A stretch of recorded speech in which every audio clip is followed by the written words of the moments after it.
Search engine optimization. It's a big topic and everybody talks about it, but it can be hard to wrap your head around it for the uninitiated.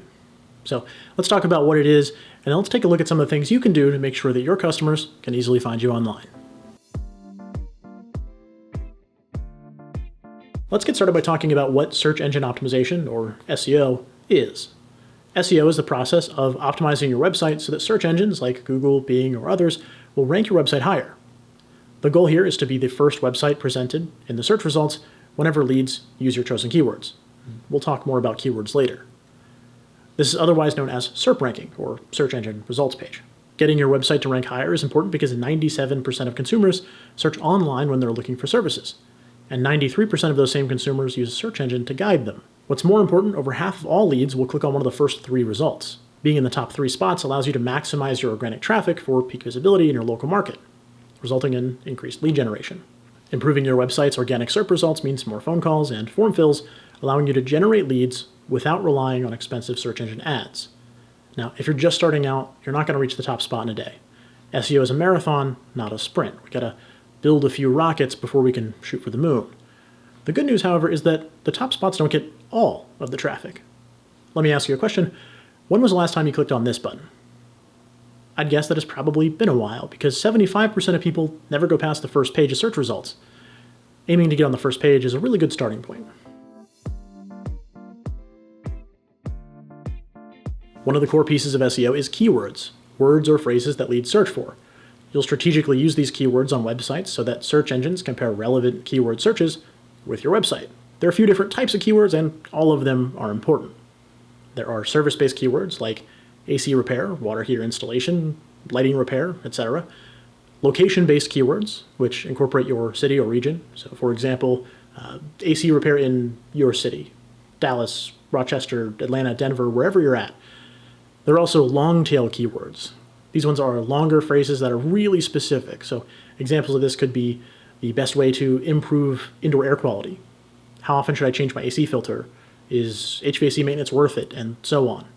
They don't cast as wide a net as the other keywords, so they drive less traffic, but because of their specificity, you have a higher conversion rate because you're reaching more qualified leads. Using a mix of these and the content that you put on your website can help you to rank higher.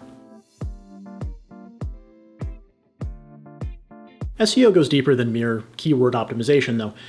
Your website build has a significant impact on your rankings.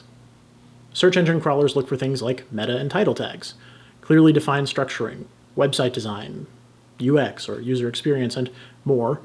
All of these things tell a search engine everything they need to know, from individual webpage topics to informational relevancy. If you've ever accidentally hit F12 on your keyboard while browsing the web, you've probably seen this scary looking screen. This is basically the way that your web browser sees websites.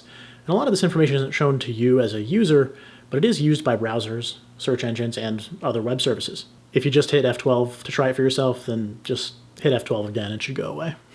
Now, admittedly, this aspect of SEO is where it gets complicated.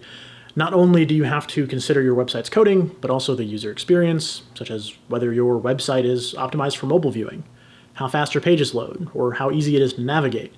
These not only play a role in your SEO, but if you get these things wrong, people just won't stay on your website, resulting in higher bounce rates. To get these things right, you might want to consider hiring a professional. Freelancers are a good resource for this. Check out Fiverr, Upwork, or even job boards like Indeed, ZipRecruiter, and LinkedIn. We'll put links to these in the description down below to make it easy for you. Luckily, there are things that you can do on your own to boost SEO in the meantime.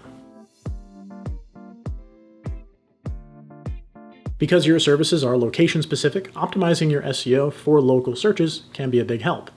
If you haven't already, be sure to claim your Google Business profile and fill it out with accurate information, including your address, phone number, and hours of operation. This will let Google know to show your business in local results. So a quick side note, if you have a physical brick-and-mortar location, then be sure to add it to places like Google and Apple Maps. Also ensure that these details are consistent anywhere your business has a presence online, whether it's Facebook, Yelp, Angie's List, or even your local Chamber of Commerce website. Another great way to boost your local traffic is to encourage reviews. If you have a positive interaction with a customer, ask them to leave you a review. Your reviews influence your search results, and having good reviews builds trust in potential customers. If you're using FieldEdge, you can make this process super easy by setting up the feedback request in your communication templates. When a technician goes to complete a call, they can check a box in their mobile app, which will trigger that review request to be sent to the client. While we're on the subject of reviews, you should get into the habit of responding to them, including the bad ones. Thank customers for good reviews, and for the negative ones, address their concerns. Think of it like this. Reviews aren't just for that one person. They're also for any future clients that you have that might be interested in your services. Showing your commitment to resolving any issues that might occur can be an incredibly powerful tool in helping your customer decide to go with you over the services of another. Fun fact, studies have actually shown that your responses to negative reviews can have a bigger impact than positive reviews. Another option to consider is content marketing. Creating valuable content for your customers to engage with builds your authority and trustworthiness while driving more organic traffic. On top of all this, content creation helps with your SEO. Now, content marketing could be its own video, but some quick examples would be things like regularly publishing blog posts that answer common questions or cover trends you see in the industry. Quick videos to educate customers on your services, provide tips or tutorials demonstrating how to do something the right way are a really good option. Some contractors get hung up on the idea that they're giving away secret information, but most people are going to see the amount of work or the potential hazards that go into doing a job the right way and then just opt to call a professional. The DIYers are going to DIY anyway, so you might as well help them do it the right way. And if they screw it up, you're going to be the first company that they think to call. The same is also true for your local competitors. The value of content marketing far outweighs any potential trademarks you're afraid of disclosing. It's one of the rare instances where there's enough room for everyone at the table. In fact, supporting your local competition can actually help you build a healthy, mutually beneficial relationship that serves as a valuable resource. When you create your content, be sure to share it on social media accounts. Post your blogs and your videos to Facebook, Instagram, TikTok, etc., and don't be afraid to engage with your audience in the comments. It's important to keep in mind that SEO is an iterative process. Just like any other aspect of your business, it needs to be tracked to identify what is and isn't working so that you can refine your strategy. This is what gets companies to the top spots. Use tools like Google Analytics or Google Trends to see what people are searching for.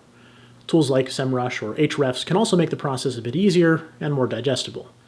It's also great for finding new keywords, as well as tracking domain authority and website rankings. Analyze how the keywords you use perform in your own search results and determine how many conversions you're getting and make changes to drive those numbers up. Like I said, SEO is a big topic. There's a lot to it, and it's an incredibly powerful marketing strategy to capitalize on. That's why SEO companies exist, and there are people that build entire careers out of helping businesses like yours get the most out of search engines. Hopefully this video has given you some insight into what SEO is, how it's done, and how you might be able to get started with SEO yourself. If you're still here, let me know what you think down in the comments below. Thanks for watching. I'll catch you in the next one.